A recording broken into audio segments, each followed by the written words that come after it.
Jake, I didn't like Metroid Prime 4 very much, and I think it's a bad video game. Whoa, let people enjoy things, Peter. How am I supposed to enjoy Metroid Prime 4 if you're creating an environment for me in which it is very...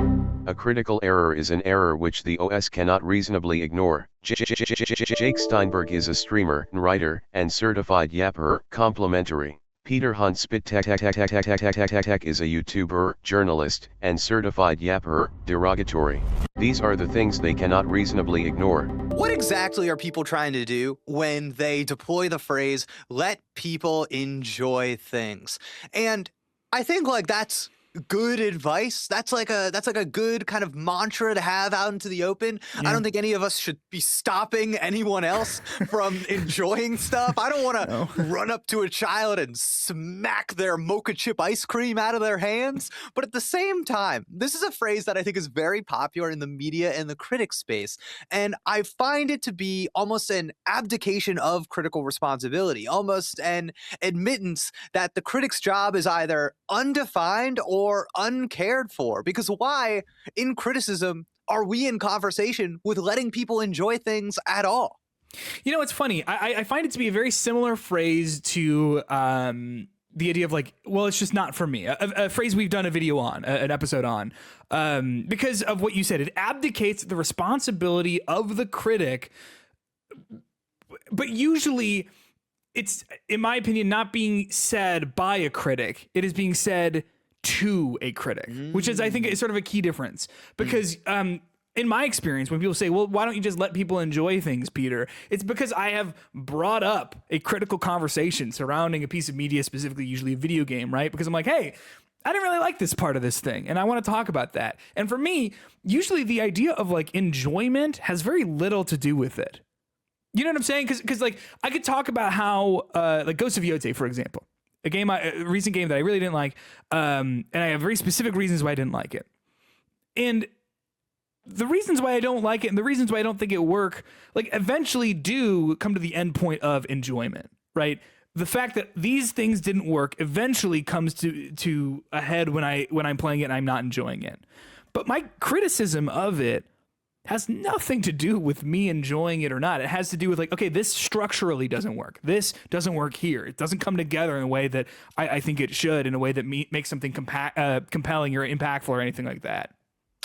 Yeah, it's this funny thing that I think is part and parcel with kind of having an undeveloped or a maybe just kind of like juvenile critical space. Because I think if you were to ask somebody, even like an active critic in games media, what is the point of criticism?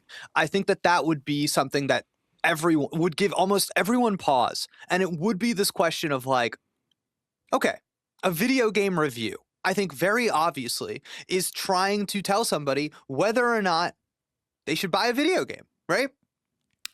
I think that would be a very common refrain that you would find if you asked a lot of people this. I'm a trustworthy perspective.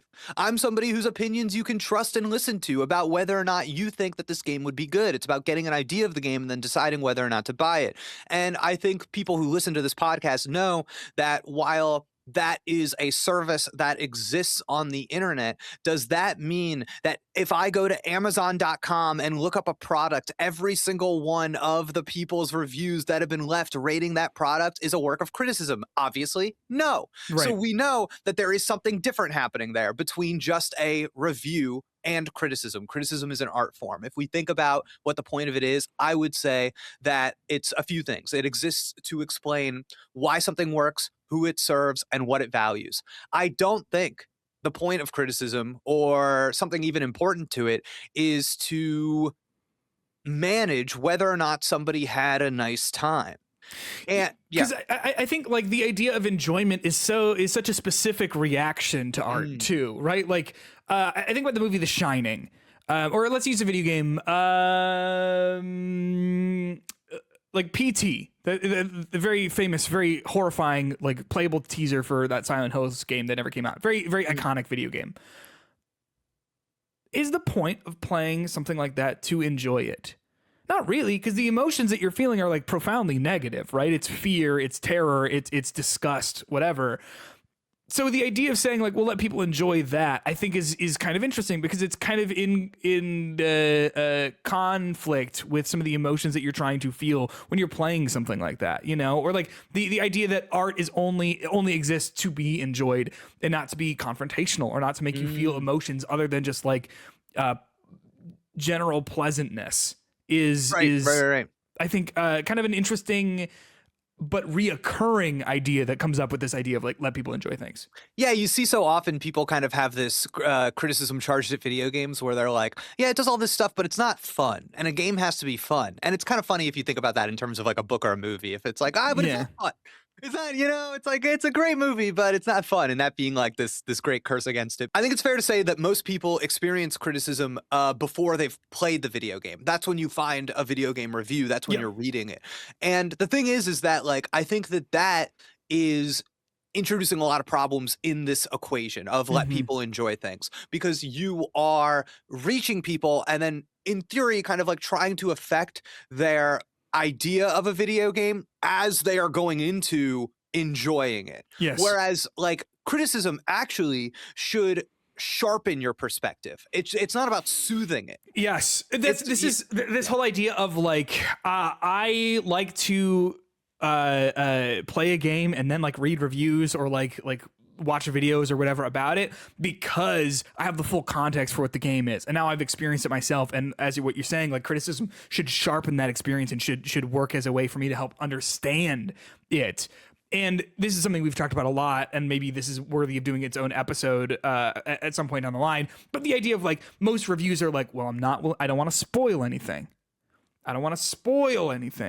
But, and like for me at that point, it's like, okay, the criticism of this thing has just ended for the most part. If we're not willing to actually talk about what the body of the work is for a piece of art, then it's like, well, I think I'm kind of out in terms of what this is trying to say here. And that's such a prioritization of manners and enjoyment, I would say. When you say I don't want to spoil anything, you are thinking about not the perception or appreciation of something. You are thinking about the user's enjoyment of the thing and trying to like protect that experience.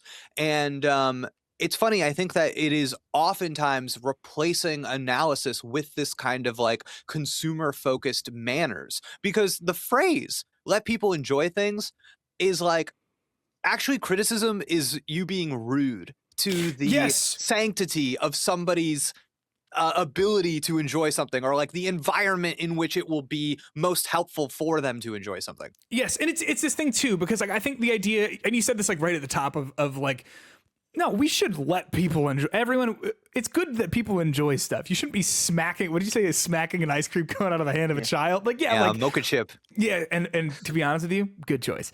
Like the idea of letting people enjoy things in real life, in my opinion, is very different than the idea of saying like, we'll let people enjoy things in a critical space, because there's a certain level of like, no, you do need to be like a normal person out there in the world. And so like if everyone is talking about, again, in conversation, not a critical space, whatever, we're all talking about Ghost of Yote, I am not going, hold on a moment, everyone.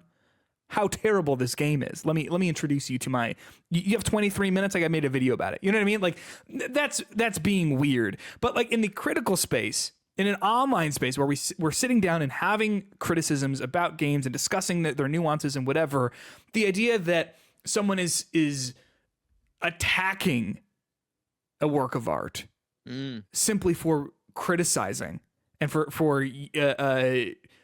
hopefully trying to meet it where it's at and discuss its constituent pieces, it's so different. It's completely different than I think talking about it in like a social situation.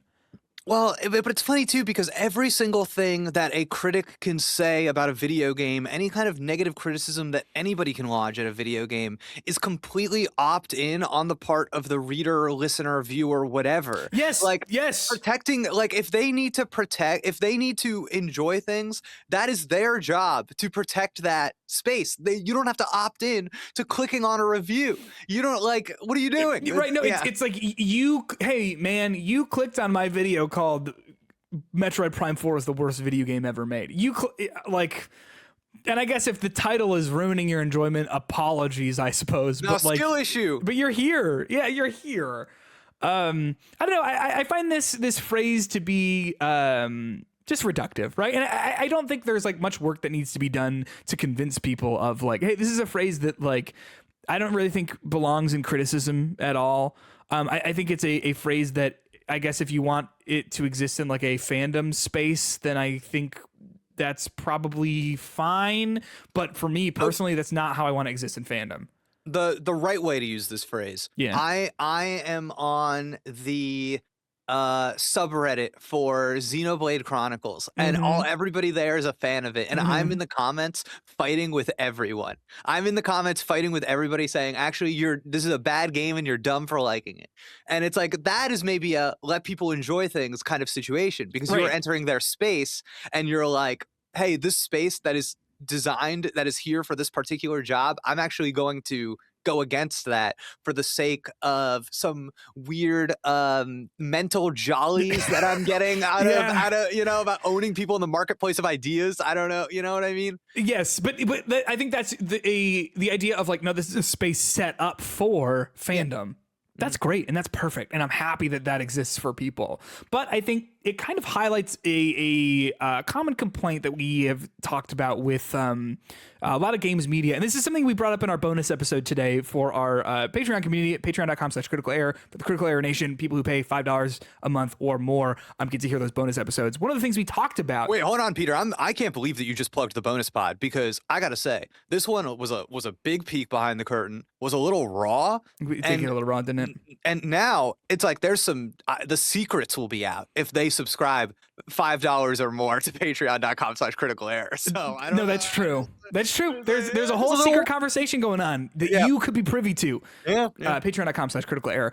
But one of the things that we talked about today is sort of this problem where the intersection between fandom culture, fandom spaces online, and journalism criticism. Right? We talked a lot about the idea of how a lot of these big media sites are sort of just like press release. They kind of just chew up press releases very lightly and then sort of present them almost pretty much uncritically to audiences and stuff like that. And so, because in my opinion, there's been such a denigration of the critical voice and the critical lens from these publications, it means that a lot of them that do not like, are not like forward, like front facing enthusiast media, do double as fandom spaces. And then so when someone shows up and says, here's my take on the big game that just came,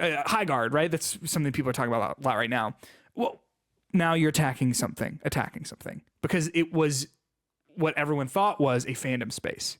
Yeah, it's funny. I had a little bit of a different wrinkle in this, I think, because another thing that we talk about a lot is kind of like not just the collapsing of games media and journalists with fandom, but also with like PR as well. Right. And yes. how, and you brought up the Xbox Wire, and I would say like we are seeing now previews being written by these just completely like corporate outlets, the PlayStation Blog, Xbox Wire, and they're like, I don't know, pretending to like do video game previews and to be doing the same job as everybody else, though their like corporate aims are obviously very different. Yes. But when you actually like read those blogs and you read those articles, what you will find is a written piece that is almost entirely the same as what you might find in a preview from some press outlet, right? Yeah. So there is this fear, I think, of the complete collapse between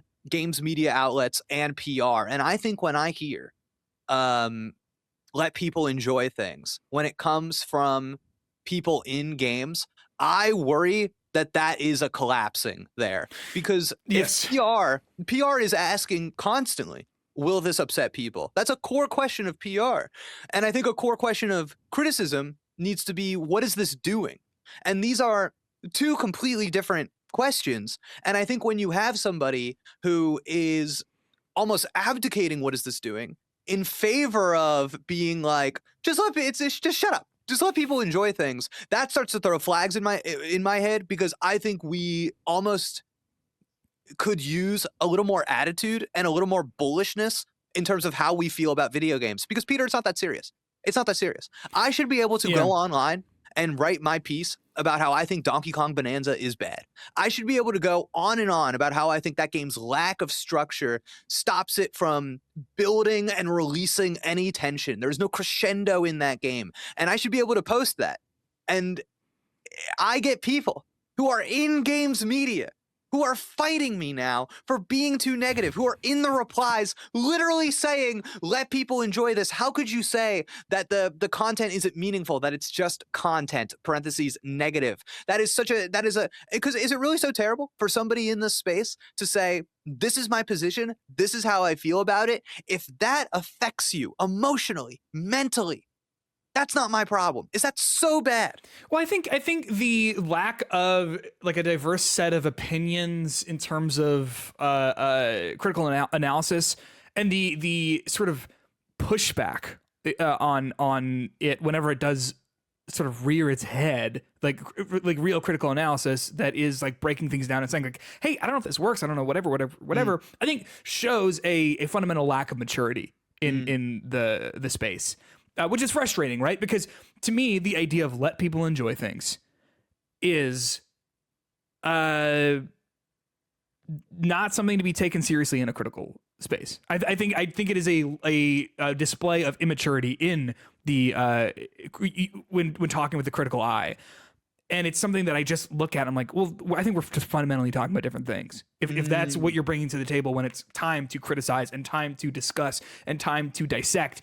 And oh, I love this take, Peter. I think something you're making really clear is the consensus, that how much power Yes. consensus has in this space, and how I think consensus is oftentimes a thing that people use to like signal something about their position and their taste. Because like, let people enjoy things is for a lesser. Let people enjoy things is, I know this is stupid, you know this is stupid, let people enjoy the stupid thing. And I don't think we should be seeing anything like that. I think that you need to understand that different people have different perspectives, and trying to collapse everybody into these are the serious game thinkers that recognize that this thing is bad, and then these are the unserious game players who just let them enjoy things. I think even having that in your mind is like a little silly. Well, there's a great clip of Jeff Gersman going around Blue Sky right now. I think from one of his recent podcast episodes. I've not kept up with him in a few years, but someone said in his chat like, Jay, just let people enjoy things, and he's like, no, let people fucking hate things. Like grow. He like ends his like little like rant here by saying like, grow up. You've entered sort of a space where you are interested in his opinion, and then people are he gives it, and then what happens? People don't want to hear it. And so it's like, why are you even here? Why are you even here? I think a lot of this too comes down to people have always been this way, but it feels like it has ramped up to a uncontrollable degree over the last like decade or so. This idea of media being personal identity. And so if for a lot of people, they hear, oh, you know, you didn't like... I just keep going back to Metroid Prime 4 because it's on the mind. It's what I've played most recently that I didn't like. But it's like, oh, you didn't like Metroid Prime 4. So that means you were talking about me. And if you don't like that, you just have to let people enjoy things because I'm enjoying this and I'm having fun with it. And if you don't like it, it means you have a problem with me as a person. When that obviously couldn't be farther from the truth. There's such a short memory in video games. And I think that a lot of the times when you think about the games that people really love, I wonder how much they really love the game or how much they love identifying themselves as a fan of the game. Yeah. And Sure. maybe that's the thing that they're really attached to, right? It's like, how many people have played what they say is their favorite game of all time in the past year? And it's like, when you go back to it, maybe there's something about it that doesn't speak to you the way that it once was, but at the same time, you like being the kind of person that identifies as a fan of that game, as a huge fan of that game. Yeah. And then when that is the case, that is how you become somebody who takes offense to other people's criticism. Yeah. When you have somebody online saying, what's a game everybody loves? Like Super Mario World.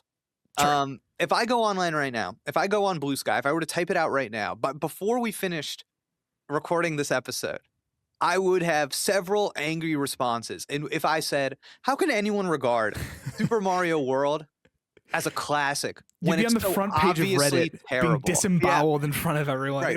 It would be And- horrific. And it's just this funny thing where that underdeveloped critical arm, I think, exposes itself. Mhm. Because why is there so much fear around somebody feeling this way? And yeah, I don't know. It's such a strange thing. It's like once you finish reading that take, I think the only reason it would affect you was if you took it personally, if you made it about you and not just about that person's opinion of a video game. Yeah. So Yeah. I think that like let people enjoy things is an abdication of criticism. Yeah. Of just like waving it away. And I think it speaks it's like growing problem that has again always been in this space, but it seems that as in my view, I've seen a lot more people want to try and have critical voices in the game space over the last like 5 years or so. Mhm. And want to try to actually say these things, but then they sort of get shut down by this sort of fandom idea of wanting to just enjoy things, let people just play the game how they want. And I think it sort of speaks to this larger culture of like toxic positivity in games that I think does come like largely out of fandom spaces, and it really just pushes back on the idea that anyone can criticize anything, even though I don't know about you, I don't view criticism to be inherently negative. Do you? No, of course not. And I also think that reviews aren't inherently criticism. So Sure. it's one of these things that when we invoke that word and when I see that word even used out in public, I have to first discern what exactly it is that people are talking about. Mhm. But yeah, the idea of this like toxic positivity in video games, I think there is to edit that idea a tiny bit, Yeah, please. performative alignment, because Yes. we see this in the direction of positivity, and we also see it in the direction of negativity, and what I would say is like performative dunking. Mhm. And we see this all the time in video games with the dogpiling of whatever the thing is that we're all supposed to hate that day. Yeah. And it's, I don't know, not to make light of these things, but I'm sure like a bell, we can all remember these like phrases where it's like, how many times have you heard people say that online? Support indies. I want cheaper games with worse graphics. They're not often really like talking about any specific video game or anything they're actually doing. They're just signaling what kind of person that they want to be seen as online. And this is taste as identity, which I think is what a lot of this conversation is about. Yeah. And when you present your taste as social positioning more than it even is personal preference, and the tell with this is always the lack of specificity. And Yeah. bringing that back to let people enjoy things, that is the most inspecific phrase of all time. Who are people? Who are people? Who? Because you just, I think, in the same way that it is like abdicating criticism, I think it is also abdicating the personal responsibility of a feeling, right? Because it's like when someone says that, I think what they're actually trying to say is, let me enjoy this. Yeah, sure. Because what you said, I really appreciate about the idea of like, it's not specific. People, who are people, things, what things? Let me enjoy this thing. And I don't think there's anything wrong with saying like, hey, I'm actually playing Super Mario World and I'm liking it quite a bit. I don't like that you're in my DMs telling me that it's bad. But again, that comes back to like just being like a regular person. Like, yeah, don't do that. That's weird. What are you doing here? But like, yeah. what if something was bad? What if something was actually bad? Not bad in like a taste way, but bad in like this is like a racist piece of text. Should I still let people enjoy things? Like the phrase isn't good. Yeah, no, The phrase is not good. Right, because it just completely like throws the hands up of like, well, it doesn't matter what this thing is. It doesn't matter what anyone views as enjoyment. Like, yeah, no, thank you. There is this enemy of criticism that is like this, you know, a phrase I love in my everyday life. All feelings are valid, but not all feelings are important. And criticism is so like the act of asserting your own importance, the importance of your own perspective. There is something that you are, by writing it down, by presenting it to others, you are uplifting as important. Yeah. And I think that like that's why just any reaction to any game is valid and real, but is it important? Once it's criticism, I think it becomes important. But you have to do more work to actually get it there. Yes, and I think you got to back it up. Something we talked about a little bit, a lot last week was that piece on IGN about it was something about like, hey, can we all please stop dunking on High Guard? Yes, please stop dunking. And now High Guard is out. It's a game that you and I have played. If you are interested in our thoughts on it, which are primarily positive, patreon.com/criticalerror. But you were talking about this idea of what did you say, like performative fandom or performative dunking, or however you phrased it. There's like in groups in games and there's out groups in games. And I think there's this idea of when you say like, let people enjoy things. I think it is also trying to sort of like take the power of the grouping and shift it into saying you are actually, by behaving this way, you are in the out group and I'm in the in group. And by creating, and you're trying to like create momentum for your in-group of actually, I like this thing and it's good. And it is you, the person who's criticizing, that is bad and in the out-group. And you are in the minority opinion here. And because of that, you should be shunned and made fun of online. Hating the right game functions exactly the same as loving the right indie game. It is just about telling your peers that you are on the right side of the collective consciousness. Yes. And unfortunately for High Guard, it is aligned with Jeff Keighley, who in games media, you got to pretend that you hate while you spend hundreds of dollars to go to his show. And, Yes. you know, it did the reveal there. It had the bad trailer. It did all this other, I don't know. It's a games as a service. It's this tired genre, all of this other stuff. It's got all of these things that I think are contributing to making an ungenerous viewer when you finally sit down to look at this game. And it's funny because I think that there is a let people hate things that emerged because of High Guard. Yes, but it is serving the exact same function as let people enjoy things, because it's on the opposite end of the spectrum, and it is, again, I think, to create an in-group and an out-group. And it has been really interesting seeing the response to this game from people who sort of walk in with a preconceived notion of, oh, I'm not going to like this. They play it for like an hour and a half, 2 hours, and they go, yeah, I didn't like it because I didn't think I would. And then when they are giving criticism, I watched a few reviews of High Guard online on YouTube, and I was kind of surprised by the lack of specificity in them and by the lack of actual critical analysis. Now, here's the thing. I like the game. It is perfectly valid if someone doesn't like it. However, I do think that in order to create a well-crafted review, and this is just like the basics of the craft, right, is like, if you're saying something is bad, you got to tell me why, and you have to be specific. You know, like just saying like, oh, it's generic. Generic? What do you mean? In what way?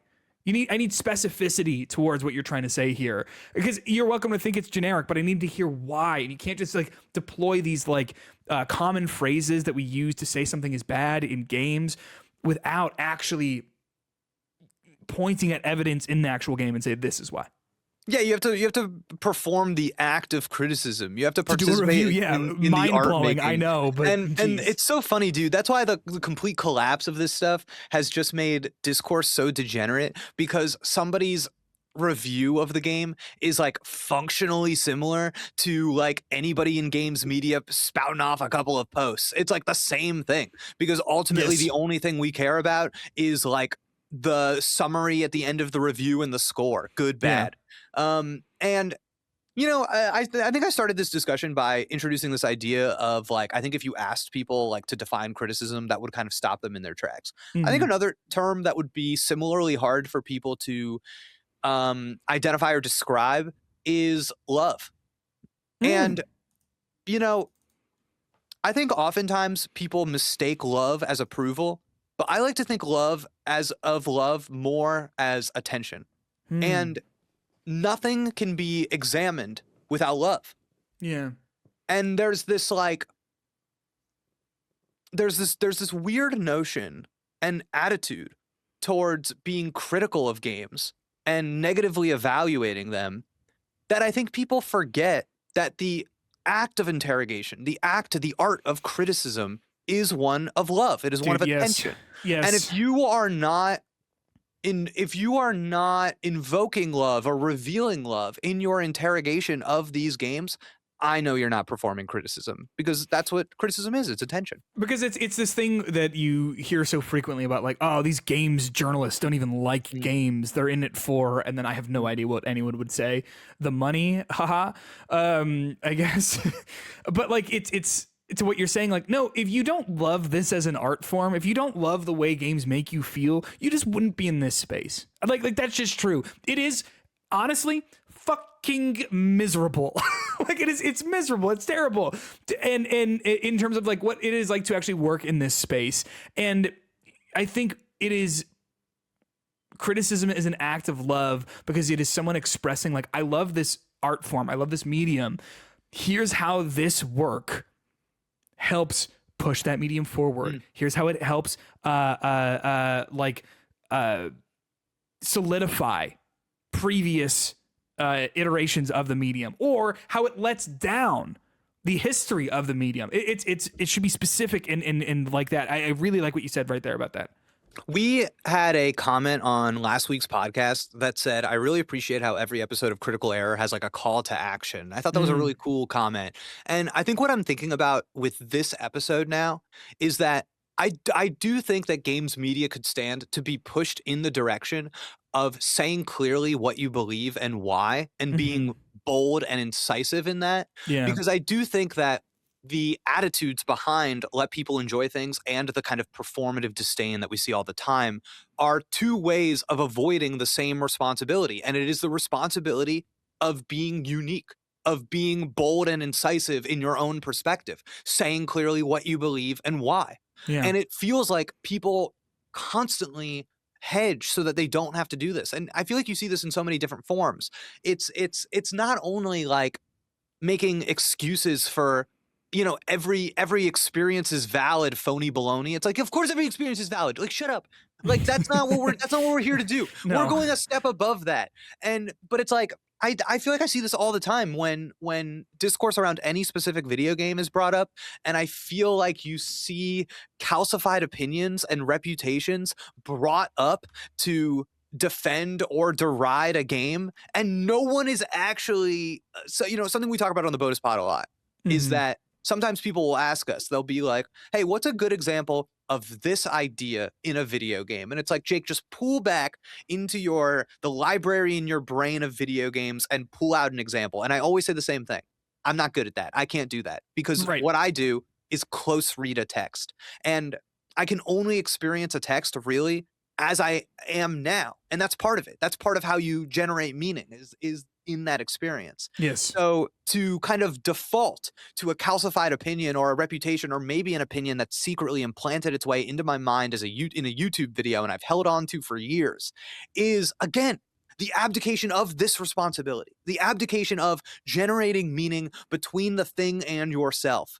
And that's, I just feel like there's like a real fear of that in the game space, or an insistence to like do anything you can to avoid doing that work. Yeah, so I've got a question for you. And now, this is not what this episode is about, but there was this tweet from Sven Vinke from Larian Studios, basically talking about how he thinks it would be a great idea for critics to get scores, similar to like Metacritic scores, so that people can sort of like judge if they're a good critic or not and whatever. And the response to this has been sort of all over the place and whatever. Again, this is not what this episode is about, but there was an interesting response from Luke Plunkett at Aftermath. And Luke wrote, I wrote a freelance piece for an outlet outside of games a couple of years ago, and the editor reached out and said, Luke, your writing is so defensive. Why are you couching and qualifying every single thought you have? And I have to say, I worked at Kotaku for 17 years. Have you seen the internet? And I think this is an interesting sort of point. And the thread here is interesting and whatever. Luke's, I think, a great writer. But what I'm trying to get at here is this idea of, I think that so often the idea of let people enjoy things, or whatever sort of fandom response that happens with criticism, is often then used as a way to like we said, like put someone in an out group. And then frequently there is like dogpiling on that person. And so I think that a lot of people tend to maybe write from a defensive perspective and maybe don't want to actually get real and say things and whatever out of fear of backlash on the internet, which I do understand, but I would urge, as you were saying about this idea of like a call to action or whatever, I would urge critics, write honestly, write truthfully. Well, and don't be confused, because what the mistake that Sven is making in that tweet is the idea that there is a pure, true truth that every critic is trying to reach, and people reach that truth at different levels of success. It is secretly, that tweet is secretly objectivity discourse. Yes. And it's funny, it's like your value is in how agreeable you are, how many people the consensus can co-sign the take that you arrived at. Whereas like criticism has never, it's not a popularity contest, it's just an argument. And scoring criticism again is treating people to read like reviews or whatever as like PR, as like vibes management, as like a yeah, it's terrible. I think you said this earlier, but I just want to like hit on it again. I feel like we were talking about sort of the deconstruction of the idea of like games media and games criticism, and it's like sort of like being molded back just into like PR speak for these like, you know, major companies and stuff like that. The phrase "let people enjoy things" is the most like PR ass like Discord moderator type response to criticism. That's what PR does. Right. Like it is meant to say, hey, I know you're trying to say something here. I know you're trying to use the medium of criticism to make an argument, to make a point, to point something out about this piece of art. But what if we don't think about that? Because if we start thinking about this a little too critically, it might cause people to say, I don't want to buy this game. Yeah, something you exposed there is that let people enjoy things is secretly like status quo upholding and conservative in ideology. And that's what PR does. Yep, and it's the exact same expression that you could use if you and I are criticizing Xbox and we are proponents of like BDS. Yes. Somebody could say, Jake, hey, you're criticizing, let people enjoy Xbox, let people enjoy things. Like that's the exact same defense that one could use. And it is, I think like in every serious conversation, it is just an enemy to progress and more interesting work, and dilutes any discussion, just turns it into, well, but what if you just presented the most bland take possible? And I think we should all just click onto reviews and it should say, if insert game here is for you, you will like it. Right. And that's why I think we sort of said this at the top, like, you know, this isn't for me feels like such a similar phrase, because it kind of assumes that, like we talked about, like the idea of like, let people, people, you know, not for me, for who are we talking about? I'm reading a review because you are talking about it. I'm reading this review because I'm interested in what you have to say, and what you have to say has nothing to do with my enjoyment of a thing, of a game, of whatever. I find it to be this very bizarre response. And you know, you said that it dilutes discussion, and I don't even know if that's true. I think it just stops discussion. Because, It's, like, how are you even supposed to respond to that? If you're like, let me enjoy this, I would be like, okay, it just sounds like you don't want to talk about this. Like, I was thinking about how it would train people, because it's the kind of thing where if you have a game that the audience, the people online, are extremely for it, then you are being trained to not harsh the vibe.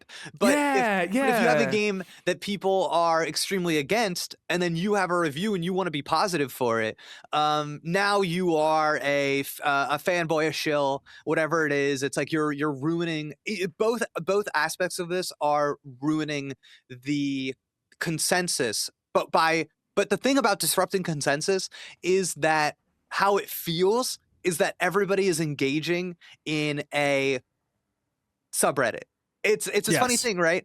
I brought that up earlier, where you're like, you're in the fan space, and I think that's how consensus can feel sometimes. It's like, we all agree this thing is good on Blue Sky. We all agree that this thing is bad. So now when you are posting positively about Highguard,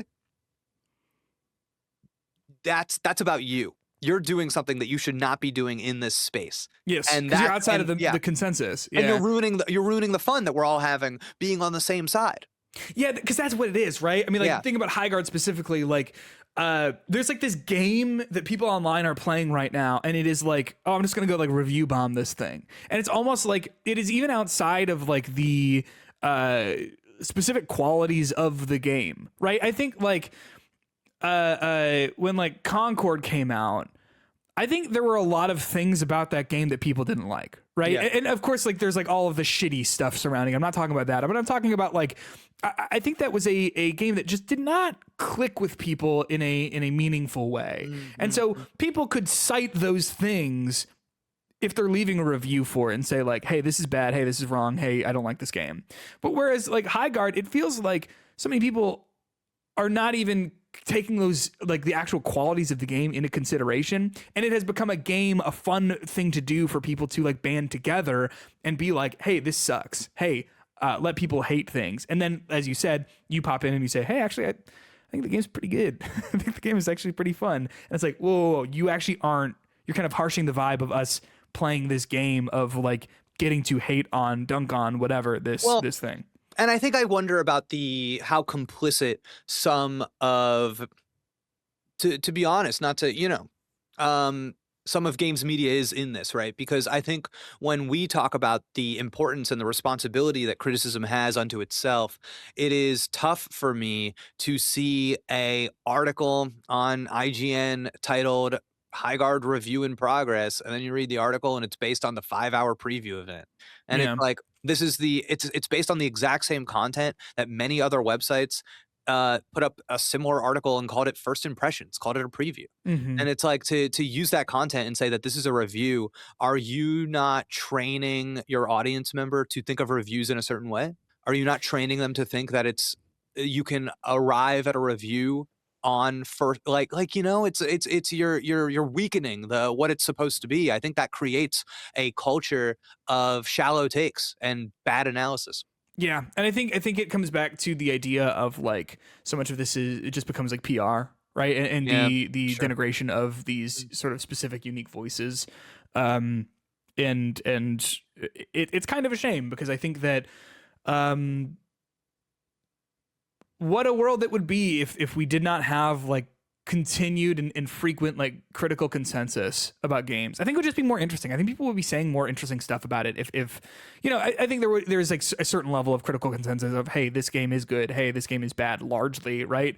But like I think we would have a lot more interesting sort of middle opinions about stuff. You talk about like Donkey Kong Bonanza, whatever, a game that seems to, in time, people seem to have like cooled on that game, what I would call like significantly, just based on my experience of seeing people talk about it online. But it's like, but because you said all of that right away, when everyone was like, no, we are in let people enjoy things mode. We are in the game is new, the game is out. Nintendo said it's fun, we played it, new Donkey Kong, excitement mode. You are harshing the vibe. But now that the vibe has cooled down a little bit, I think people are more open to it, and I think that's frustrating. It's an interesting thing too, right? Because I was kind of in a unique position as somebody not doing it for a website or whatever, but like writing a review for Donkey Kong Bonanza, I don't know, a month plus after that game came out. So I'm actually talking to people who have played the game. And it's one of these things where it's like the sharpening of a perspective. What makes a review good? What makes a review good? Is it one that you agree with? Like if I go online and I publish a review and I say, I'm really proud of this one, what am I saying? What makes me more proud of one review than another? I put a lot of work into it. And I think what I aim for, at least, or just to speak for myself, is that I arrive at something that feels really true to me. I arrive at something and I'm like, yes, this is it, actually. And it's about finding something, placing something within myself and my own experience more than it is about, I don't know, listing stuff out from the game. Yeah. I think too, what you're saying about like, it feels true to me. Like when I've written a review that I think people are going to walk away from being like, oh, I understand this guy a little bit better. I think because it is criticism is a form of expression, right? And it's a form of like saying like, this is where I'm coming from. And I think if you walk away from my review being like, oh, I understand a little bit more about where that guy comes from, I think that is something to be proud of and a show of good work. And you mentioned too, but like, talking points from PR and whatever. I think so many reviews tend to sort of resort to just listing features that were mentioned in marketing and then go, yep, it's here. And, without sort of like analysis of if those matter, if those are a big part of the experience. The motorcycle in Metroid Prime 4 was so heavily marketed. Does it matter at all? No. But who's talking about it in that way? You know what I mean? Yeah, it really is just the way in which I think people are allowing outside forces to shape them and shape how they even interact with something. Because there is something kind of interesting, I guess, about when I think about Highguard, what people are interested in talking about and how they're interested in approaching that game Yeah. because of the conversation that has been built up by the consensus, where it's like, I have to address this, I have to speak on their terms, rather than your own. You know what's kind of fascinating about that? I saw someone online say like, oh, what's interesting about Highguard is that the discussion surrounding it is more interesting than Highguard is.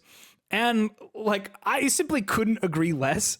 I think that the actual, because I think that is true sometimes. Sometimes the discussion surrounding a video game is more interesting. Like horses, right? From last year at the end of the year. Like, I think the discussion surrounding horses and surrounding like censorship on Steam and Epic Games and all that sort of stuff is fascinating, especially when you start like looking into like, okay, well, what do these online marketplaces allow on their platforms? That conversation I find to be significantly more fascinating than anything that Horses is trying to say. But when it comes to something like Highguard, I'm like, no, there is an interesting game here. And I think the least interesting part about this is sort of the cultural consensus about it, because the cultural consensus about it is largely not taking into account what the game is and what it is doing and what it's trying to do. It's funny, and I even think that we are kind of like victims of the environment that we find ourselves in right now, because I almost feel like I can't talk about Highguard without being like addressing all of the stuff that people say about 100%. it. So it's this weird thing where it's like there's not a lot of space to like actually talk about the game. And I also feel, to be honest, that there's an unpreparedness on the part of my like interlocutors with this game, because something that you and I have discovered is that we actually think that maybe we have played a bit more of this game than a lot of the people who have been talking about it online. Yes. Just through happenstance. We had a few nights in a row where this was just what we were playing. And I know that we both kind of had this experience of our relationship with the game developing over time and our thoughts on it changing, as is the case with every single piece of art I've ever encountered in my life. Yeah, usually when you spend more time with a thing and you are able to like work through your understanding and feeling of it, whatever, who cares? Yeah. So it's just one of these things where it's like just let people enjoy things. Let people enjoy things. It's like, don't do work. Don't do work. Oh, that is kind of what it's asking, right? Like nobody do any work. Decide right off the top if this is something you like or something you don't like, and all of that is good. There is no version of you. So a piece that I actually liked quite a bit that I published last year on my blog was my review of that indie game Morsels. And I start from a position of the first time I play Morsels, I think it fucking sucks. Like that's the first sentence of the essay. And it's funny, man. It's like one of these things where I actually expected that to be very like not PR friendly. And you know what I mean? Being like, oh yeah, the first time I play this game, I truly think it's terrible. I remember going online to play Fortnite with you and telling you, oh, this Morsels game is not good. Yes. But then I kind of like gave myself the room to be like, I need to think through this a little bit more. And I played it a little bit more, and my thoughts really developed around that game. And even though I start that essay with the first time I play Morsels, I think it fucking sucks, the person who was in charge of the PR for that game and the president of the studio both reposted that piece. And I was, you know what I mean? So it's like, it's this thing where I don't think it's quite as like,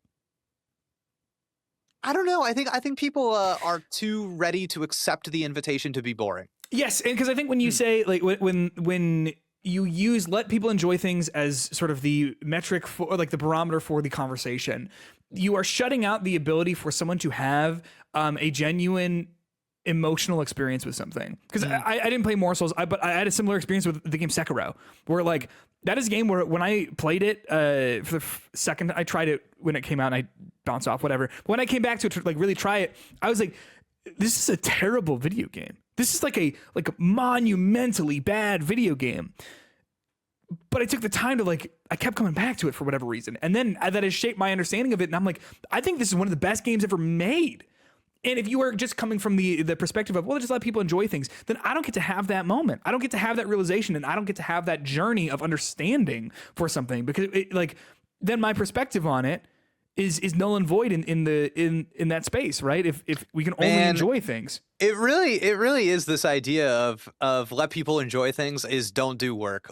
Because that is what it is. And it's this funny thing where we talked about this on the bonus pod patreon.com/criticalerror, where sometimes the most satisfying things, the most indelible experiences we have with any fiction, any art, are the things that require a little bit of work to get to the meaning, that require you to put something in to get something out of it.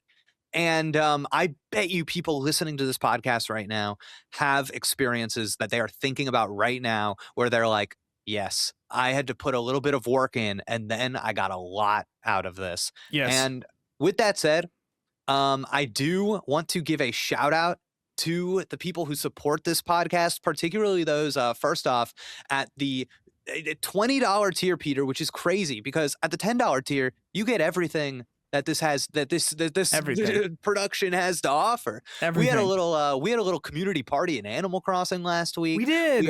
We are currently running a Critical Error book club in which we are reading an actual book. So if that's an experience that's interesting to you about maybe sharpening some tools in your craft tool set, a great way to do that is to apply those tools to a different medium and then see what you can take back to the one that you care most about. So if any of those perks sound interesting to you, you can join members at patreon.com/criticalerror, like the top tier members at the Jake and Peter tier.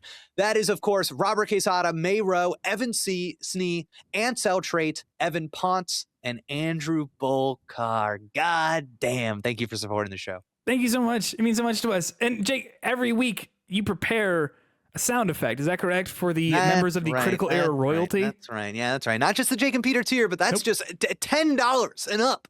Critical Error royalty. That is all it takes to be part of this glorious, glorious sound effect. Peter, I think this week I'm feeling a little horny. Oh, I think it's right. Oh my gosh. And now by saying that on the podcast, I'm going to have to figure out how to make a horny sound effect. Exactly, which I think would be a fun challenge. So I think I'm going to horny max this sound effect for the Critical Error Nation. Let's play the sound. Yeah, that's right. Critical Error royalty. That's who we're talking about, baby. Let's go. Yeah, Brianna Bossman. Thick Dick Mystic, Pinky Oats, Shin Kale Charcoal, Sam Woods, Jared Cousineau, Jacob Richter, James Berry, Sam Cedar, Danny Disaster Connor, True Love, Robert Quesada, Mayro, Ansel Trait, Evan Ponce, Andrew Bolkar. It's Critical Error, baby. Don't forget it. I hope it was good. I bet it was. I hope it was. I hope it was good for you too. Okay, good. Hey. How do we close the show? Jake, every week, one of us prepares a written piece that we've worked on this week. It is my week. I have written something. I wrote this last night and this morning. I've been reflecting a little bit on my relationship to the content that I consume because this is a period of my life that's a little stressful. In terms of work, I've been juggling a bunch of stuff, and I've been thinking about what have I been consuming in my off time? What have I been consuming when I'm not at work or when I'm trying to take a quick break? Love this topic. Excited to hear what you wrote. Here we go. Mm-hmm. I don't think I have a gambling addiction, but I do have an addiction to watching these millionaire assholes gamble on TikTok. Mm-hmm. I have no idea why. I mean, I do like to gamble. That's not a secret. But there's something about watching the worst people on planet Earth try to tell me that if only I bet like them, I might be able to live the lives of luxury that they so enjoy. You know, hanging out in dingy rooms full of cigarette smoke, playing blackjack and Texas Hold'em. And actually, that sounds pretty good. I don't think I have a gambling addiction because I don't have enough money to have a gambling addiction. I look at these guys, Vegas Matt, John Sarasani, Bluff, the Emma Gambles. Yes, those are all real. And it takes 1 single second of recollection to remember the tens, if not hundreds of thousands of dollars I've watched them lose, recorded on an iPhone or those Meta Ray-Bans that should be illegal. And the fantasy comes crashing down. But it takes just one video with a caption like, "Every blackjack player dreams of a legendary run like this," for the fantasy to be rebuilt entirely. For me to buy back in on watching these people gamble over and over and over again. It is the lowest form of lowbrow content that exists, and I might be addicted to it. I don't think the fantasy of it comes entirely from the idea of being able to gamble all day and win money, because I've seen these guys lose a lot. Like, a lot. Instead, I think the fantasy of Bluff or whatever other guy wearing an ugly graphic t-shirt in some casino 8 blocks away from the Vegas Strip has more to do with the ability to lose money without breaking a sweat. Vegas Matt is the poster boy of this. In a single afternoon, I watched this guy lose more money than I make in a year, and at the end of each video where he loses $2,000, he looks at the camera with this pretend bewildered face on. He goes, "Well," and then the video awkwardly cuts. It's not a fantasy of gambling thousands of dollars. It's a fantasy where I can lose thousands and not be bothered. A fantasy where I have thousands at all sounds pretty good, but to be able to have enough of a piece of the world where I am not worried about survival would be more than enough for me. Watching these guys gamble more and more, playing and making increasingly stupid gambling choices as the months go on, as their follower count grows, is like looking at another species entirely. We are living such different lives, but it's not the same fascination that people have with celebrities who live it up in the most gorgeous mansions or drive expensive cars. No, my fantasy is of dripless men in the El Cortez.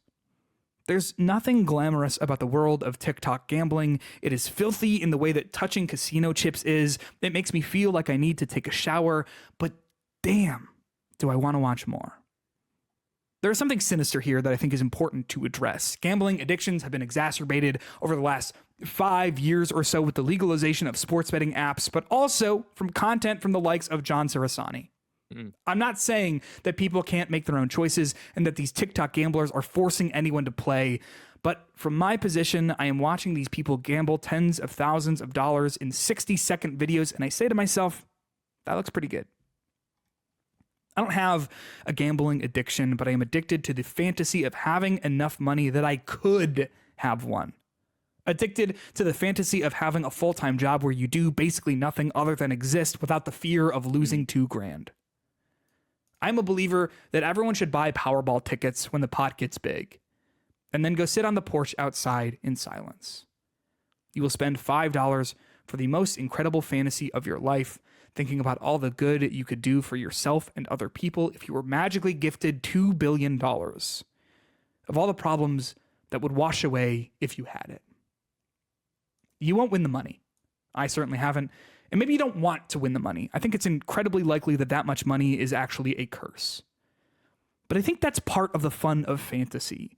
You ignore the cigarette smoke and the mystery stick that's on the chips and the realities of sudden extreme wealth, and instead get to imagine a life where everything is fine. A life where you're down $2,000 and feeling okay. Thank you. Oh my God, delightful. Okay, so many existential truths in there. I think that, so first off, okay, top level reaction. Yeah. I think there is a degree to which like my heart breaks as to how relatable this position is of dreaming of a life in which you have a safety net, in which you can exist without the fear of everything crumbling. Yes. And that is a life that should be a reality for everyone in the world. And we have the means to do that. And it is a crime and an injustice that we don't. Yes. Yeah, that like breaks my heart because I think, you know, there's more of us than there are of them. And, you know, I don't remember what the percentage is, but it's like in the 80-90% of people who don't have like $500 of emergency money. Yeah. And that is like, to not to uh demean your position, but to create a society in which its citizens are wistfully almost lusting after the lifestyle of the TikTok betting content Gambler, creator yes. is a huge societal failure on our part. But no, that's the thing that I like. As I was like writing this, you know what it was? It was when I was able to write down the names of the guys, and one of them is a woman that I watch, without kind of having to look it up, and I was like embarrassed that I knew that. Right. Because but I was like then thinking about like, well, what is the fantasy? Because they're not luxurious. The videos aren't luxurious. They're not like showing off their wealth. Again, it's like I said, they're like dripless. It's like guys in like graphic t-shirts and cargo shorts in casinos that I've been to that suck. And it's like, but like, why then? What is the fantasy? And it's like, oh no. It's not even it's not the fantasy of having money and using money in a way that for all of the things that it can get you, right? It's the fantasy of being so like fine that you can just lose that money and go like, that's no big deal. That's what the fantasy is, right? To what you said, the safety net. Oh my God. That's tough. That one like strikes a chord for me because I think it's so like, just, I know how possible it is. Yeah, right. And I know how many people just like don't have that. And I truly believe that if everyone did have that, we would, as a society, okay. Here's like a funny thing to think about. We import athletes in this country all of the time. Yeah. All of the time. We do these like global searches for people who can perform on, in like the NBA and in the NFL and in all of these things because of how much money these people can maybe bring in, and that's what's important to us. And I think all the time about like, if somebody didn't have to, if everybody didn't have to worry about like their immediate circumstances and needs, like the kinds of people that would create, because we already take these people from countries all over the world and we feed them right and we give them housing and we take away their worries and they blossom into world-class athletes. Yeah. Could you imagine if we did this for a scientist? Or even just like I think about like if all of my needs were being met, the person I would be, the friend I would be to people. You know what I mean? Because then it's not like wake up every day and like panic, like figure it out, fight, watch a bunch of gambling TikTok videos, go to bed, wake up. Do you know what I mean? Like it's this thing about like, if those needs were being met, I think this fantasy disappears. Well, yes, and it's not to, psychoanalyze too much, but there's also a degree to which our society has created a person who is in need of this this content that goes down like medicine. 100%. And that stops people from living lives that I think could maybe be more exploratory or fulfilling because you're just so focused on trying to get by. Yes. And it's like the art almost of experiencing life and enjoying it and finding something fulfilling is just not even secondary, it's tertiary for so many people because the main focus, the overwhelming focus is survival. Yes. 100%. Oh, God, man. It's like, I don't know. You ever read A Room of One's Own? No, that's a stupid. I'm sorry for even asking. No. That was rude. That was rude of me. No, I'm not sorry. familiar. I'm sorry. I'm sorry. That was maybe that's on the Critical Error book club. Oh, Jesus Christ! Is it depressing? I forgot where I was. I forgot. It's just there's like a there's this idea, right? Did you just look it up? It's Virginia Woolf. Virginia Woolf. Okay, good. A kind of like big idea there is that creative freedom requires material security. And yes. And I think she writes about having this like $500, or I guess it would be pounds, but like whatever it is. It's this like, I have this room that I live in and it's like 500 pounds for the year. And it's the minimum condition for her, for this life that is not governed by fear. Yeah. And what's radical, and I really like that, reading that, because I think it shows that what's radical is how small the ask actually is. How little people really need for that sense of security and comfort to be, greater than their circumstances. That's all they need. Yes. And imagine if I was hanging out with Vegas Matt. Oh my Imagine. God. Imagine, right? Because I think also what I wanted to hit on too is like this idea of like, no, there is like something sinister going on with like gambling content and like the perpetuation of these like of like gambling addiction and stuff like that, which is very real and I think a fucking enormous problem, especially in this country, that I think we are largely ignoring because of the money that it generates. But yeah, I don't know. Thank you for letting me share this. I thought this was something that like I said, I've just been reflecting a lot on like the content I've been consuming and going like, hey, why am I watching this? like why? I have such a, when you introduced this, I was enthusiastic about it because I kind of have a passion for the subtle ways in which the content that we consume really has like a strong effect on people, like far stronger than people realize. And Oh I yeah. think, you know, especially people that are around my age, I think you grow up and the idea that commercials influence you or your perspective is like a comical notion. Like you think like, oh yeah, because I saw that Coca-Cola commercial, I'm going to go buy a Coca-Cola. But it's like at the same time, what has made Coca-Cola the default, you know, soda pop brand in my brain? Like, I don't know. That's a funny thing to think about, right? No, But 100%. Yeah. yeah, but then it's like maybe something not as oblique as advertising, but what has the content you watch shaped you into assuming is reality that actually isn't? And this is why I love the expression media diet, because it's just like the Yeah. food you put into your body and it really Yeah. affects you.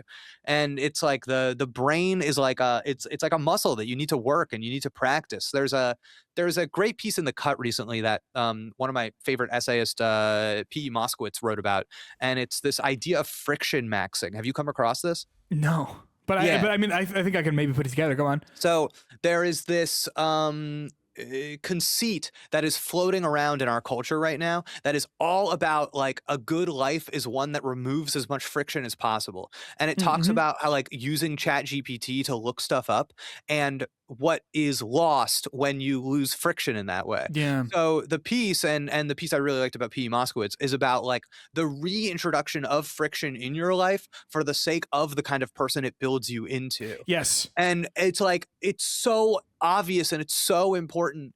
And I don't know, it's one of these things where it's like I worry sometimes that our content is becoming more and more frictionless. Yes. And I definitely see that in TV and movies occasionally, and I Well- feel I'm seeing it in like online content as well. Not to do something that we've literally never done before, but to bring it back to the topic of this very episode. In Oh the, my in God. the Yeah, please, post-show, please, please, please. excuse me, is that idea though of let people enjoy things. It should be frictionless to enjoy to play a video game. You shouldn't have thoughts other than delight and enjoyment. Like, and I think that's bad. Not that enjoying stuff is bad. Enjoy things, of course. Yes, please. I enjoy video games. That's why I play them. That's why I write about them. That's why I do all of this. But it's like no, the friction of discussion, the friction of understanding. That's good. And that's important because what you just said of like, oh no, that friction is like part of the things that make you who you are. I used to work at a high school and, not to be like a, well, kids these days type of person, but there was a sort of shift in the way that parents treated their kids. And I'm not saying this is bad, but I am saying there was a lot of like, we would ask the kids to do stuff and then they wouldn't do them. And then it would be like, okay, well, we can't, I was a speech and debate coach. And so I was like, well, we can't work on the speech and make the speech good and make you good at speech if you didn't do the work to write the speech. And it's like, there was, we would sort of lean on parents and say like, hey, can you help prioritize this for them and help them understand that this is something they should be doing? And there was a lot of like, well, no, it's actually really hard for them, so they're not going to do it. And it's like, okay, well, that's fine. But how do we get better at stuff? By doing things that are hard. Or if it's too hard for them, and I'm not trying to be shitty, but I'm like, then maybe this isn't the activity for them. You know, if this is something they're not getting anything out of. But what you're saying, it's this idea though of like, okay, well, if this kid is trying to have a frictionless experience with speech and trying to write a speech, well, then they're not going to learn how to write a speech because they're not going to have failed. They're not going to have, you know, run into the troubles that come with trying to make something and create something. I think this is so in conversation with the piece that you shared today. This is just from the P.E. Moskowitz piece about friction maxing. Addiction is not random. It's usually many things: a cry for help, a way to find the love you never had in chemical form, a sign that you are missing community and feeling dislocated and depressed and dissatisfied. I think this is true, whether our addictions are to drugs or our phones. And so I think an important step in challenging our dependence on technologies is to figure out why exactly we have become so dependent on them. Is your constant scrolling on social media a sign that you are lonely and need friends? Is your reliance on discourse a sign that you are intellectually understimulated? A insane question to ask on this podcast. On the Critical Error podcast. No, the answer is no. What? No. Right. And then no. Personally, I've realized I reach for my phone to not just soothe anxiety, but to keep me from realizing that I have reason to be anxious in the first place. Oh, brother. Oh my God. That's friction good. maxing. That's good. It's good. Oh my God. Where is that? Sorry, friction masking. Where is it? That is a Substack blog. Oh, it's by the paid. writer. You mentioned this once, didn't you? Yes, you tweeted about this. Yes. I like this blog a lot, and it's one of those things that it's when people ask me, they're like, Jake, what do you read that like informs your perspective and that like shapes the way that you consume stuff? It's like the number one thing I always give them is I'm like, dog, I think it's like $3 a month or something to subscribe to this blog. It's Mental Health, health spelled HELLTH, and it's mentalhealth.xyz. That is the link. And this blog, every single piece that Moskowitz writes, I'm just like, well, time to read this 5 times and let it wash over me. Truly like one of the most incisive essayists of our time. An incredible resource. Just when I talk about reading to like make you a more well-rounded person, this is kind of what I'm talking about. Wow. Yeah. Wow. Yeah. I'm actually gonna check this out because there's a bunch of stuff on here. I'm like just scrolling through. And I'm like, oh, this is actually kind of sick. I enjoy it so much that I went on a spree last week and bought year-long subscriptions to some of my friends and just was like, I don't support this enough. By like the $3 a month that I give this blog is like not enough for the value I'm getting out of it. So I just was like, here's like a year on the blog is like $60. I was like, okay, that's great. Yeah, it's actually not bad at all. No, I was like, so. Yeah. All right. Well, hey, thanks for being here. Patreon.com/criticalerror. If you're interested in more of us, subscribe to the YouTube channel. We love you so much. Bye. Not too late to get in on the book club.